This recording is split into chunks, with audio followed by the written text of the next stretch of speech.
మాజీ మంత్రి కాకాణి గోవర్ధన్ రెడ్డిని కాసేపట్లో కోర్టులో హాజరుపరచనున్నారు పోలీసులు. తిరుపతి జిల్లా వెంకటగిరి మ్యాజిస్ట్రేట్ ఎదుట హాజరుపరచనున్నారు. క్వార్త్ మైనింగ్ కు సంబంధిత డాక్యుమెంట్స్ ను పోలీసులు సిద్ధం చేశారు. జీటీసీ దగ్గర పోలీసులు భారీగా మోహరించారు.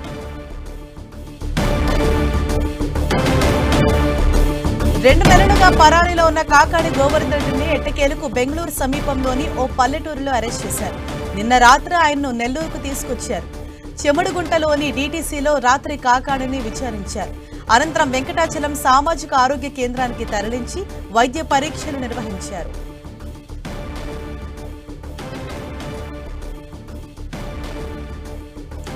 ఇదే విషయంపై మరింత సమాచారం మా ప్రతినిధి దేవ్ కుమార్ మనకు అందిస్తారు. దేవ్ కుమార్.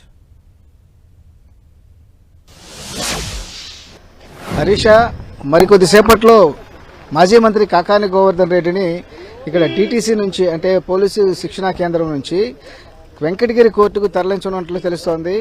అయితే అక్కడ దీనికి సంబంధించి ఇప్పటికే ఇక డీటీసీలో ఏదైతే ప్రొసీజర్ ఉందో అదంతా కూడా జరుగుతూ ఉంది. అంటే ఉదయం 4:45కి అతని కాకాణి గోవర్ధన్ రెడ్డి వెంకటాచలంలోని సిహెచ్సి అంటే సామాజిక ఆరోగ్య కేంద్రానికి తరలించడం జరిగింది. అక్కడ వైద్య పరీక్షలు చేశారు. 3:45 గంటల తర్వాత మళ్ళీ అతన్ని డీటీసీకి తీసుకురావడం జరిగింది. ప్రస్తుతం డీటీసీలోనే కాకాణి గోవర్ధన్ రెడ్డి ఉన్నారు.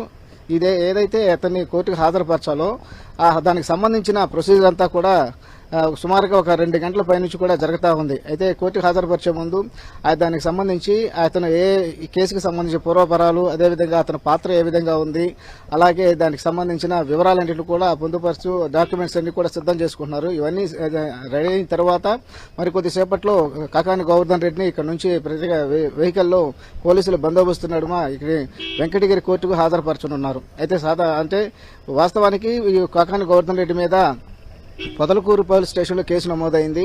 ఈ కేసు నమోదైతే అయితే ఈ పొదలకూరు అనేది గూడూరు కోర్టు పరిధిలోకి వస్తుంది. అయితే గూడూరుకు సంబంధించిన న్యాయమూర్తి ఆయన లీవ్లో ఉండడంతో వెంకటగిరి కోర్టుకు సంబంధించిన న్యాయమూర్తికి ఇన్ఛార్జిగా ఇవ్వడం జరిగింది. కాబట్టి కాకాణి గోవర్ధన్ రెడ్డిని అక్కడ వెంకటగిరి కోర్టుకు కొద్దిసేపట్లో హాజరుపరచనున్నారు. దానికి సంబంధించిన ప్రొసీజర్ కూడా కొద్దిసేపట్లో పూర్తవుతుంది. పూర్తయిన తర్వాత ఆయన పోలీసులు బందోబస్తు మధ్య అతన్ని వెంకటగిరికి తీసుకెళ్లనున్నారు.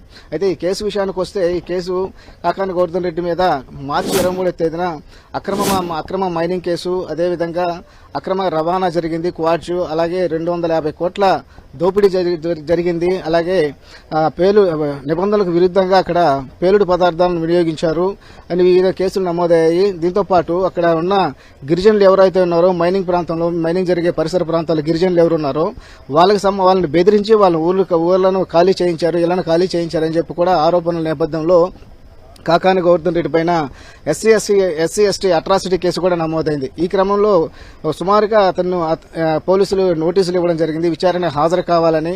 ఇప్పటికే పోలీసులు 3 సార్లు నోటీసులు ఇవ్వడం జరిగింది.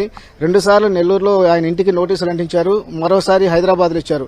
అదేవిధంగా మరొకసారి లుకౌట్ నోటీసులు కూడా ఇవ్వడం జరిగింది. అంటే ఇతను ఆ విచారణకు హాజరు కావాలని పోలీసులు అడిగినా కూడా విచారణకు హాజరు కాని పరిస్థితి, హాజరు కాలేదు. అంటే పోలీసులకు అందుబాటులో ఉంటానని చెప్పినప్పుడు కూడా అందుబాటులోకి రాలేదు. కాబట్టి అతని మీద లుకౌట్ నోటీసులు కూడా ఇవ్వడం జరిగింది. ఏదైనా దేశం విడిచి వెళ్లిపోతాడన్న ఉద్దేశంతో విమానాశ్రయాలకు, అదేవిధంగా పోర్టులన్నిటి కూడా లుకౌట్ నోటీసులు కూడా ఇవ్వడం జరిగింది.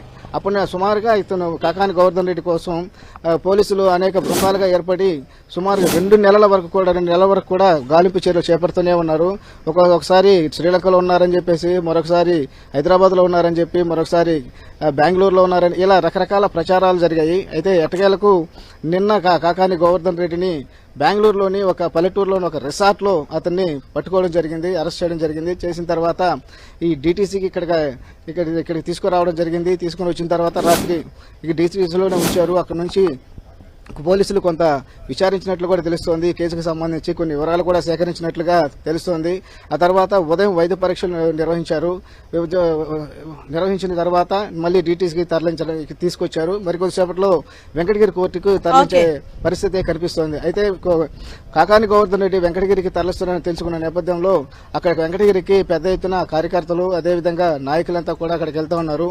నిన్న అరెస్టు విషయం తెలిసిన తర్వాత నెల్లూరులోనే జిల్లా పార్టీ కార్యాలయానికి అనిల్ కుమార్ యాదవ్ అదేవిధంగా మరికొందరు మాజీ ఎమ్మెల్యేలు వీళ్ళంతా కూడా అక్కడ చేరుకోవడం జరిగింది. చేరుకున్న తర్వాత కాకాని గోవర్ధన్ రెడ్డిని అక్రమ అరెస్ట్ అని వాళ్ళు ఖండించడం జరిగింది.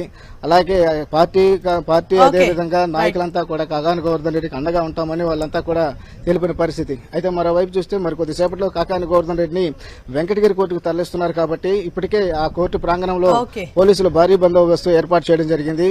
ఎవరిని కూడా కోర్టు ప్రాంగణంలోకి అడుగు పెట్టనీయకుండా ఎక్కడెక్కడ అడ్డుకుంటున్న పరిస్థితి అయితే ఉంది. మరోవైపు అలాగే ఇక్కడ డీటీసీ దగ్గర కూడా పోలీసులు భారీగా మోహరించారు. ఎవరిని కూడా నాయకులను కావచ్చు అదేవిధంగా కార్యకర్తలు కావచ్చు ఇక్కడ ఉన్న స్థానికులను తప్పితే మిగతా ఎవరిని కూడా ఆ ప్రాంతాలకి రానికుండా ఎక్కడెక్కడ అడ్డుకుంటున్న పరిస్థితి అయితే ఉంది.